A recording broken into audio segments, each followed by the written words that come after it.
Me privilegia con la decisión de haber optado por este tema el potencial de los grupos pequeños en esta ocasión.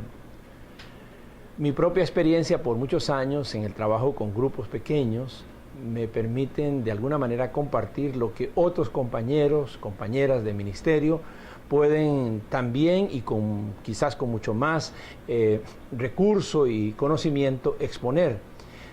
Déjeme nada más entonces en esta ocasión aludir a este tema con consideraciones de lo que ha sido, como ya indiqué, mi experiencia a lo largo de los años trabajando el tema de grupos pequeños y mi estudio acerca de esto que podríamos llamar la estrategia o el fenómeno de los grupos pequeños en la iglesia. A estos grupos pequeños, y así le estoy denominando para nuestra ocasión del tema, se le conoce con muchos nombres. El más tradicional, el más antiguo es el de las células de estudio o células de crecimiento o células familiares. Pero a través de los años se le han venido dando diversos nombres como grupos en hogares, como grupos de crecimiento o grupos familiares, y en algunos sistemas o modelos tienen todavía nombres mucho más específicos. En mi propia trayectoria de iglesia, trabajando con el sistema de grupos pequeños, nosotros buscamos y le pusimos un nombre que considerábamos que, además de identificar la idea de grupo, identificaba claramente el más grande de los objetivos de un grupo, el generar vida. Así que le llamamos grupos de vida, y este nombre pues se ha ido esparciendo y está siendo utilizado en muchos contextos como un nombre para identificar esto que llamamos simplemente, o que podríamos llamar simplemente, grupos pequeños. ¿Por qué es importante este tema? Porque estoy seguro que los grupos pequeños son la mejor estrategia para la labor no solamente evangelizadora, sino también pastoral de cualquier congregación, especialmente de aquellas congregaciones que están en pleno crecimiento y desarrollo, que llegan a sumar no solamente cientos, sino a veces hasta miles de personas, y que necesitan de una estrategia con la cual hacer evangelización, como dije, y también acción pastoral. Para comenzar, quisiera señalar la importancia de tener en cuenta qué es un grupo, y particularmente un grupo pequeño. Los psicólogos sociales, igual que los sociólogos y otros estudiosos de la rama social, han indicado que todo grupo debe contener al menos 3 elementos para que se distinga como grupo realmente. El primero de ellos, de esos 3 elementos esenciales, es que el grupo tenga un objetivo común. De hecho, a pesar de que algunas congregaciones establecen, previo al desarrollo de esta estrategia de grupos pequeños, cualquiera sea el sistema que tengan, de alguna manera lo que sí es significativo e importante señalar es que las iglesias ponen allí un objetivo, pero es muy necesario que el grupo llegue a tener, a definir, a establecer, a abrazar ese mismo objetivo, o un objetivo que sea afín al que la iglesia está proponiéndose. Si un grupo no tiene un objetivo en común, no va a armarse como grupo, no va a contenerse y a integrarse como grupo. Es muy necesario entonces que exista un objetivo en común, que la gente entienda qué es lo que estamos persiguiendo y hacia qué estamos apuntando. El segundo de los elementos esenciales para constituir un grupo pequeño es que el grupo tenga una interacción espiritual común. Los psicólogos sociales le llaman a esto una interacción psicológica. Trascendamos un poco más allá de la psiqui, de lo que es el elemento psicológico, y llevémoslo al campo de la iglesia, que está contenido con mucho más amplitud en el concepto de espiritualidad. Los miembros de un grupo deben trabajar seriamente en lograr que haya una interacción espiritual entre ellos, que no sea simplemente una reunión más convencional, o una reunión que podríamos llamar de buenas intencionalidades y de buen ambiente. No, es mucho más que eso. hay que crear una interacción. Los miembros tienen que encontrar una unidad de grupo o una forma de relacionarse. Estamos hablando de lazos, estamos hablando de compañerismo, estamos hablando de cuerpo de Cristo, estamos hablando de que un grupo pequeño es una manifestación de la iglesia del Señor y por lo tanto buscamos que el grupo tenga una interacción espiritual que le sea común al grupo. Así es como nos tratamos, así es como nos vemos, así es como trabajamos, así es como operamos. Y el tercero de los elementos es lo que llamamos un estilo de vida propio. El grupo tiene que encontrar su propia manera de reunión, su propio estilo de reunión, sus horarios, su lugar de reunión, lo que quieren o no quieren compartir, los espacios que van a crear para facilitar la riqueza del grupo en el logro de su objetivo y la riqueza del grupo en la interacción espiritual que ya hemos señalado. Un estilo de vida implica que logran determinar o manejarse con un determinado lenguaje, con una determinada plan de trabajo, con un determinado incluso contenido de estudio. Todo eso pertenece al campo del estilo de vida propio. Cada grupo debe adecuarse, porque a veces lo que parece importante en un grupo o es esencial en un grupo o es útil en un grupo, no lo es en otro grupo. Así que esto es importante señalarlo. Todo grupo debe tener como estilo de vida propio una definición que le caracterice, un perfil que le caracterice en su manera de tratarse, en su manera de relacionarse, en su forma de operar y en los contenidos de aquello que va desarrollando en función del objetivo común. Así que estos son los tres elementos que son importantes destacar. Ahora, permítame ir un poco más allá. No estamos hablando solamente de sociología, estamos hablando de lo que la Biblia establece como estrategia a partir de lo que es la comunicación de la fe. La tradición bíblica nos cuenta, nos dice, nos subraya que en la familia, que el grupo más pequeño y natural que es la familia en la sociedad, cumple una función fundamental en la tarea de transmitir, de comunicar, de establecer la fe en los nuevos creyentes o en las generaciones nuevas. Miren, este texto que pongo para nosotros aquí en pantalla es un texto de Deuteronomio, es un texto que nos habla acerca de la tradición hebrea, cómo se transmitía la fe. Estas palabras que yo mando hoy estarán en tu corazón. Se las repetirás a tus hijos y las hablarás de ellas estando en tu casa, andando por el camino, al acostarte y cuando te levantes, etc. El texto nos está hablando de que la experiencia más natural en la comunicación de la fe, en la transmisión de la enseñanza, es la que proviene de un grupo pequeño natural también, como lo es la familia. No que sea exclusivamente ese el espacio. Ustedes saben que la sinagoga llegó a convertirse también con los años en un centro muy importante de enseñanza, y no estamos hablando de que las sinagogas eran lo que hoy podríamos comparar con mega iglesia. Estamos hablando de pequeños espacios donde la comunidad en un vecindario, en un caserío, en una aldea, se reunía para compartir allí el conocimiento y transmitir la fe.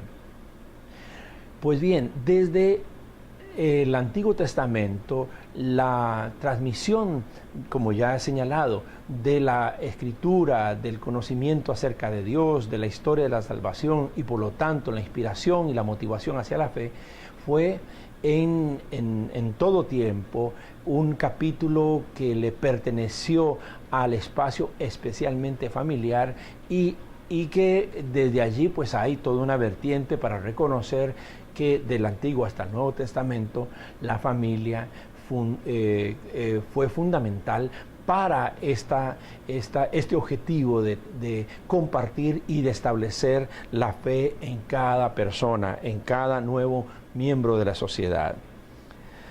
Ahora bien, No cambia esto cuando llegamos al Nuevo Testamento. Allí en el libro de Hechos, ustedes saben bien, la iglesia primitiva durante los primeros 400 años no tuvo templos, todo lo hacía de casa en casa. Y comenzando con la hora de Pentecostés, cuando dice el texto que el Espíritu Santo vino en el día de Pentecostés, vino y sopló sobre los discípulos que estaban en una casa. Es decir, comienza por allí. Y no solamente es el caso en esta situación. Uno puede observar cómo el Evangelio llega y se forma en la casa de Cornelio. Pablo dice que la iglesia se reúne en la casa de Priscila y de Aquila. Por allá se cita acerca de la iglesia que se reúne donde Ninfas, donde Aristóbulo, donde Narciso. Estamos hablando de casas, de hogares, donde Arquipo. Y también, por supuesto, nosotros tenemos que hablar de Onesíforo y de otras experiencias que la Biblia narra, en donde la fe se comunicaba en la casa, en el hogar, la iglesia en la casa, la iglesia en el ámbito de la familia. Antiguo y Nuevo Testamento, entonces, estoy señalando, nos hablan acerca de la experiencia de formar la fe en otros, de comunicar el plan de la salvación en otros a partir del espacio del hogar de la familia.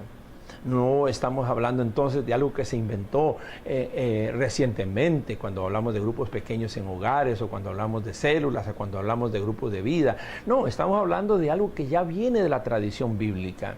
Es el uso del pequeño grupo, en este caso, como insisto, el grupo natural de la familia, el espacio primordial donde la fe es comunicada. Avancemos un poquito reconociendo esto. Cuando Jesús dice, ustedes me serán testigos en Jerusalén, y cita Jerusalén como el espacio más próximo, en Judea y Samaria, para ir un poco más al ambiente de Palestina, y hasta lo último de la tierra.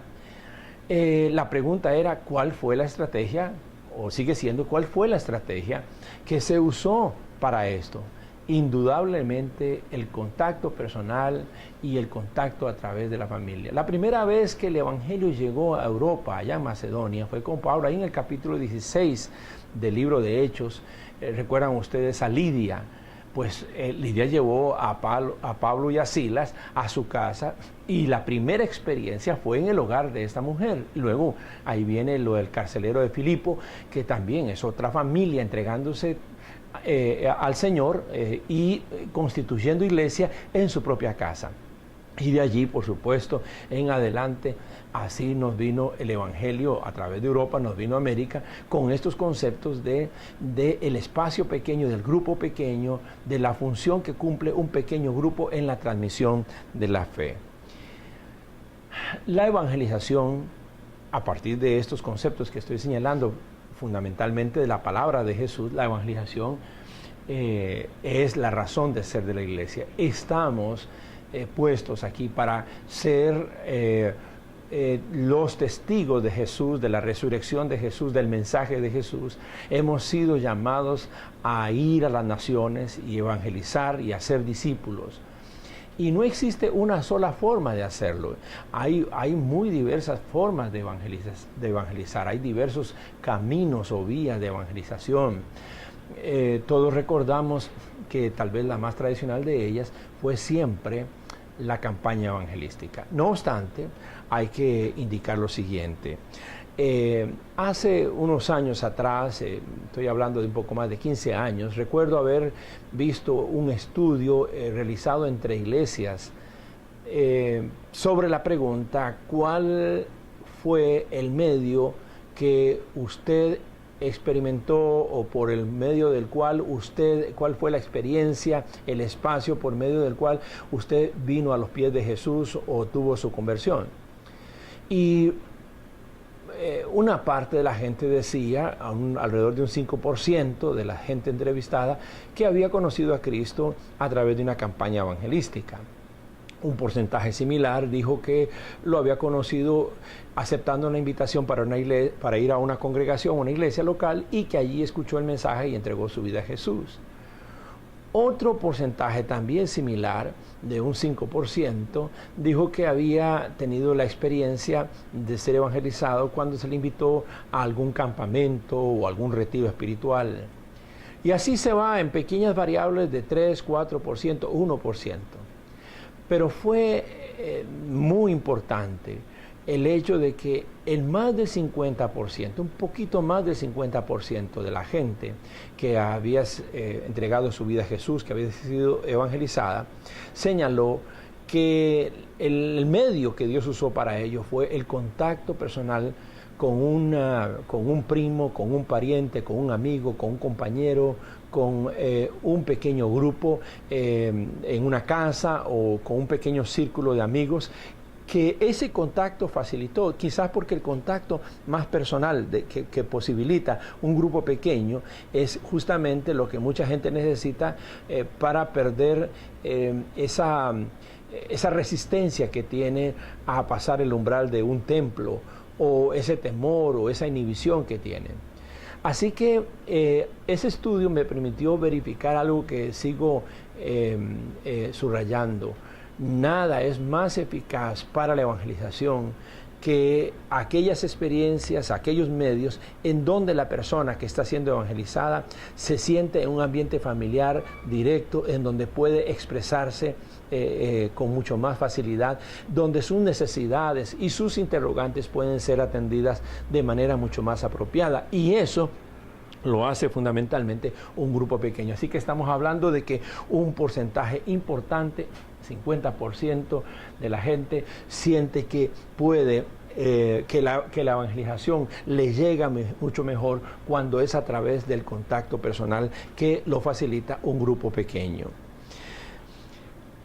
Sin duda que uno de los buenos libros, de los grandes aportes que se ha hecho en América Latina acerca de los grupos pequeños, lo ha hecho nuestro obispo, el pastor René Peñalba. En su libro Grupos, cómo establecerlos en una iglesia local, que sigue siendo un libro de gran vigencia y que recomiendo a todos los pastores y líderes que trabajen en esta área, no solamente leerlo, sino utilizarlo como guía para su estrategia en el desarrollo de grupos pequeños. En este libro, él va a plantear en su capítulo 2, va a ayudarnos a plantear un concepto que él mismo ya ha señalado en el capítulo 1, que tiene que ver con la capacidad que dan los grupos pequeños para lograr este concepto de iglesia esparcida. Desde un principio Jesús planteó, visualizó y motivó a sus discípulos a concebir la obra evangelizadora y por lo tanto el establecimiento de iglesias como una estrategia de expansión. Es una visión de no de concentración, sino más bien de ir y dispersarse, de ir y expandirse. Y bueno, nada más eficaz, creo yo, para la tarea evangelizadora de la iglesia y para la estrategia de que sea la congregación y no un pequeño equipo, un pequeño comité de evangelización el que haga esa tarea evangelizadora, sino que toda la iglesia participe en ello, pues nada es más estratégico y funcional, nada potencia mejor eso que los grupos pequeños. Pues bien, en este aspecto quisiera resaltar del libro del pastor René justamente algunas de las razones por las que podemos afirmar que los grupos pequeños potencian la capacidad de una iglesia esparcida. Y la primera de ellas, expresada por el obispo René, es que los grupos pequeños tienen la capacidad de descentralizar la actividad de la congregación. Mientras que lo más tradicional, como la campaña que nos llevaba a un parque o a un gimnasio, o que en la mayoría de las veces se hacía dentro de una iglesia, lo que hacía era atraer la gente hacia un punto, y gente, como ya he explicado, con resistencias a eso, pues no se sentía motivada a hacerlo. No quería exponerse a las multitudes, sobre todo a experiencias de llamamiento donde tiene que cruzar en medio de un numeroso grupo para poder ir hacia el altar y manifestar su confesión de fe.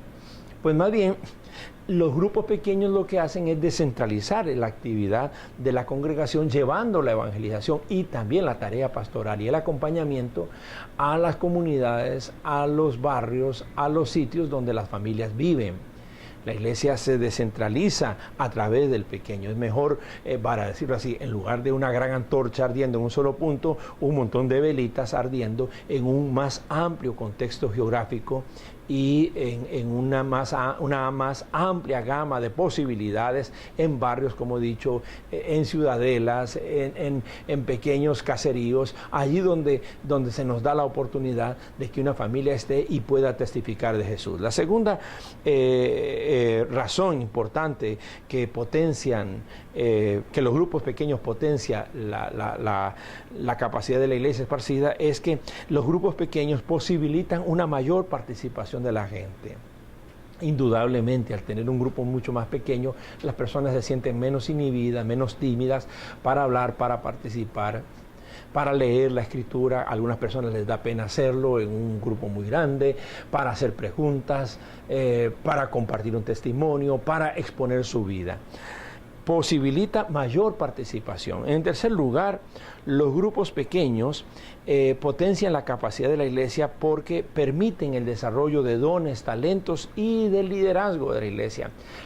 Allí en el grupo pequeño aparecen músicos, aparecen intercesores, aparecen profetas, aparecen incluso gente con una gran vocación pastoral. Allí en los grupos pequeños está la posibilidad que tiene aquel de hacer uso de tecnología para mejorar la experiencia de grupo. Es decir, el grupo pequeño le da como ese potencial a la gente de poder manifestar capacidades que usualmente no las pueden manifestar en una congregación grande, sobre todo cuando ya estamos frente, por ejemplo, a una celebración o a una conferencia donde ya está establecido un programa y están asignados quienes lo van a hacer. Pero además, el grupo pequeño es como una escuela de liderazgo, porque allí es donde comienzan a desarrollarse capacidades de liderazgo ligadas a enseñanza, a predicación, ligadas a experiencias de administración y de impartición que son fundamentales y que luego van a expresarse en otros espacios más amplios de la congregación. Los grupos pequeños potencian la capacidad de una iglesia esparciva porque permiten nos dan la posibilidad de desarrollar otros aspectos que normalmente nosotros no podemos potenciar cuando estamos justamente en una experiencia de iglesia en su conjunto. Provee condiciones para relaciones profundas y significativas, lo he saltado. Es decir, potencia mucho mejor las relaciones, los lazos. Y además facilitan un funcionamiento integrado y organizado de la iglesia, porque van creando cultura. Los grupos pequeños son pequeños espacios de organización donde la gente logra organizarse y como ha desarrollado mejor sus lazos y sus talentos, pues fíjense que terminan facilitando el funcionamiento de la iglesia, porque es escuela, eso va creando cultura de organización. Y luego esa gente que está en un grupo bien organizado y que va avanzando, pues esta gente ya tiene ese trasfondo que le permite hacerlo en otros ministerios un poco más amplios, más visibles de la congregación. Así que ahí están las razones por las que consideramos que los grupos pequeños potencian la iglesia, el ser una iglesia esparcida.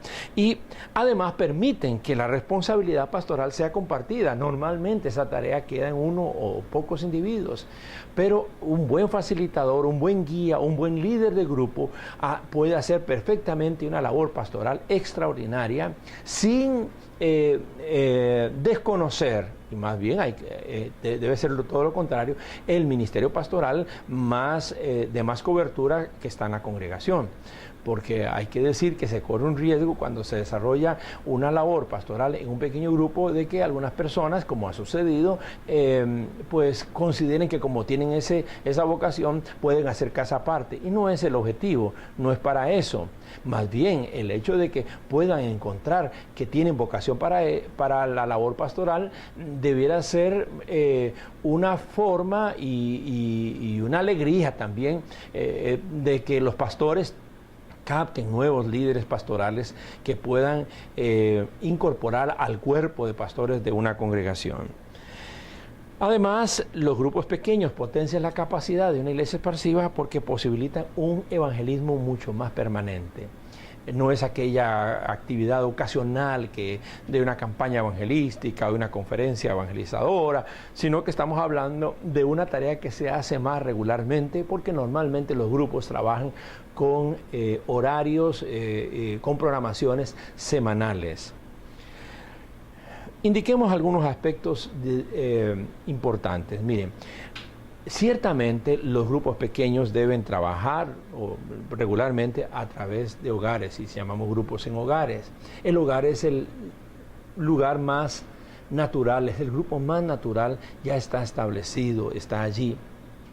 Pero los grupos se pueden establecer según sea la estrategia de la iglesia, según sean las posibilidades que su liderazgo tiene, se pueden establecer también en otras esferas, en grupos, en oficinas y en aulas, en empresas. Nuestra experiencia dice de gente trabajando aún en centros penitenciarios, en centros hospitalarios, en escuelas y colegios, en empresas y en oficinas donde hay un pequeño espacio para poder hacer reunión una vez a la semana. Nuestra experiencia en la penitenciaría más bien fue que los presos, al tener un poco más de tiempo disponible, querían tener reuniones prácticamente todos los días. Pero bueno, eso mucho depende, es una determinación de la iglesia local, cuánto tiempo debe o cuántas veces en una semana un grupo debe reunirse. Importantísimo, no estamos queriendo que el grupo pequeño ensombrezca o haga desaparecer de vista lo que es la actividad conjunta de la congregación, la celebración. Más bien son dos cosas que son altamente complementarias. Todos queremos tener una magnífica celebración de fin de semana y un excelente trabajo de grupo entre semana. Y podemos entonces o ir a los hogares o bien, si se nos abren puertas en otros ámbitos, hacerlo. Lo esencial en todo esto es que entendamos que hay formas distintas. Por ejemplo, aquí tenemos una que son los grupos de apoyo en la iglesia. A veces necesitamos crear dentro de la iglesia, funcionando en las instalaciones de la iglesia, algunos grupos para apoyar circunstancias particulares, recién divorciados o personas que recién creyentes que están comenzando y que necesitan lo más básico, y mientras que se integran a un grupo se necesita alimentarse, grupos de apoyos de personas que están con hijos o con parientes en situaciones de quebranto de salud de manera grave, casi terminal, y entonces la iglesia puede facilitar un grupo de apoyo un poco más calificado. Y obviamente también debo señalar que están los grupos homogéneos. Estamos hablando de que a muchas iglesias han encontrado que los grupos de familia, por ser tan heterogéneos, presentan algunas dificultades. Yo creo que tienen mucho potencial más bien. Pero entonces se han dado a la tarea de crear grupos homogéneos, jóvenes o solo varones o solo mujeres o jóvenes adultos, tercera edad, y está muy bien. Yo creo que cada congregación tiene que encontrar cuál es la estrategia más conveniente, lo que le es de mayor posibilidad en el desarrollo de grupos, o bien una combinación de estas 4 alternativas de grupos pequeños. Eso estaría bien. Quiero insistir, son alternativas y cada congregación debe definir cómo va a implementarlas. Hay 4 finalidades, y con esto voy ya concluyendo, 4 finalidades de un grupo pequeño. ¿Para qué los queremos establecer? Bueno, en primer lugar, los queremos establecer para facilitar el crecimiento integral de los participantes mediante el estudio de la Biblia. Y en segundo lugar, para promover un ambiente de compañerismo que fortalezca los lazos fraternos y de apoyo mutuo. Me detengo en estas 2. Número 1, facilitar el crecimiento integral mediante el estudio de la palabra. El acento debe estar en el estudio de la palabra, pero este estudio dando crecimiento integral, es decir, no solamente el crecimiento espiritual, sino también crecimiento emocional, crecimiento en los conceptos de economía, crecimiento cultural, crecimiento psicológico, es decir, buscar cómo el grupo, a través de la palabra, ayuda a eso que Pablo decía o escribe en Efesios 4, el versículo 15, que crezcamos en todo en Cristo, crecimiento integral. Se ha dicho con mucha razón que las iglesias más saludables del mundo, que tienen crecimientos mucho más saludables, son aquellas que trabajan con grupos pequeños con visión integral. La segunda cosa que hemos señalado es que queremos que el grupo tenga como finalidad promover un ambiente de compañerismo, de lazos. La gente necesita tener amigos en la iglesia. Y no siempre, sobre todo cuando las congregaciones son muy numerosas, es tan fácil tener un grupo de amigos allí previo a una celebración o posterior a ella. Normalmente, más bien, a veces llegamos casi al filo de las celebraciones y después, pues ahí entre pasillos, saliendo, hacemos una que otra amistad, sobre todo de alguien que nos parece conocido, y entonces establecemos un saludo.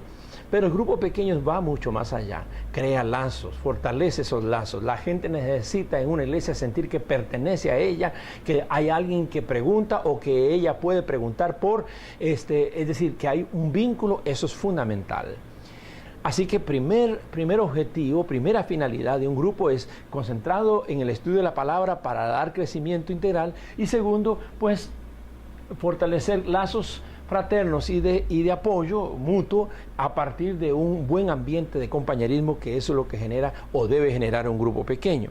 La tercera finalidad es la de potenciar la labor testimonial y evangelizadora hacia personas sin experiencia de Dios en sus vidas. Y cuarta y última finalidad, digo yo, última no porque sea definitivamente lo único que puede existir, sino creo que estamos hablando de las 4 finalidades más básicas. Esta cuarta es integrar a los nuevos creyentes en la dinámica de la congregación local. Estoy señalando entonces como tercera finalidad, potenciar la labor testimonial y evangelizadora hacia personas que no tienen todavía una experiencia en Cristo. Eso lo da un grupo pequeño por las razones que ya expliqué anteriormente, de cómo el grupo expandiéndose, esparciéndose, yendo más cerca de la gente, le permite a la gente misma sentirse mucho más atraída a ese pequeño espacio de una familia que le es conocida y que aprecia o que se siente apreciada por ella. Y en la cuarta finalidad, que obviamente los grupos deben de tener esto como parte de su trabajo, es ayudar a integrar. No solamente porque llegó una persona nueva a un grupo, se convirtió allí y ahora hay que llevarlo a la iglesia, que está muy bien, sino porque también existen gente que llega a las iglesias, que son nuevas, que comienzan en el Señor y que, como ya indiqué, se sienten un poco solas, necesitan amistades, necesitan vínculos, y hay que ayudarles a entender pues toda la filosofía de la iglesia, el mecanismo, la dinámica. Lo entiende mejor cuando participa en un grupo pequeño, escuchan un lenguaje, escuchan acerca de valoraciones y principios que le es común a la gente, y van familiarizándose con la iglesia mucho mejor cuando están integrados en un pequeño grupo. Así que es la doble acción, gente nueva que comienza y que necesitamos llevarla a la iglesia, integrarla bien, y un grupo puede ayudar a eso, o bien gente que llega a la iglesia y que para permanecer en ella y fortalecer su relación de pertenencia necesita de un espacio pequeño que le sirva como una especie de educadora de la cultura de iglesia. Así que ahí están las últimas 2 finalidades, las 4 que ya he señalado y que repaso para efectos de terminar. Número 1, se comparte la palabra para dar crecimiento integral. Número 2, es un espacio para fortalecer lazos de amistad y para fortalecer el apoyo mutuo a través de un buen ambiente de compañerismo. Número 3, estamos hablando de la importancia de la labor testimonial y evangelizadora, porque el grupo pequeño acerca a la gente el evangelio. Y número 4, que el grupo pequeño contribuye de manera significativa a integrar a la gente mejor en la iglesia y darle valores de pertenencia, de vínculo y de participación en la congregación. Así que por todo lo que hasta aquí estoy diciendo, estoy señalando que los grupos pequeños tienen un gran potencial en la labor tanto evangelizadora como pastoral de la iglesia, son quizás, estoy casi para afirmarlo de esta manera, la mejor estrategia que una iglesia puede usar en su desarrollo, en su crecimiento, como en su atención y su servicio a la comunidad de fe. Y que esa razón no es solamente algo probado en las últimas décadas, sino que ya lo hemos visto, pues es una experiencia antiquísima. Comienza allá en los principios de la vida de fe del pueblo hebreo y prosigue a través de la escritura hasta la historia misma del primer siglo cristiano y mucho más allá, cruzando los mares y llegando a nuestra tierra a través de pequeños grupos de contacto personal. Así que todo eso da razón para decir que no estamos frente a una cosa que sea o resulte nueva. Estamos frente a algo que sí contiene nuevos elementos y tiene el aporte de otros aspectos tecnológicos, de otras facilidades de comunicación que lo hacen aún mucho más útil hoy y mucho más potable hoy. Le animo a que si ya tiene los grupos trabajando su iglesia, pues comparta estos conceptos, pero si no lo tiene, le animo a investigar, a crecer y a abrazar una visión de grupos pequeños con el nombre, con el sistema, con que nosotros u otras organizaciones estamos teniendo éxito en nuestra labor de reproducción y de acompañamiento.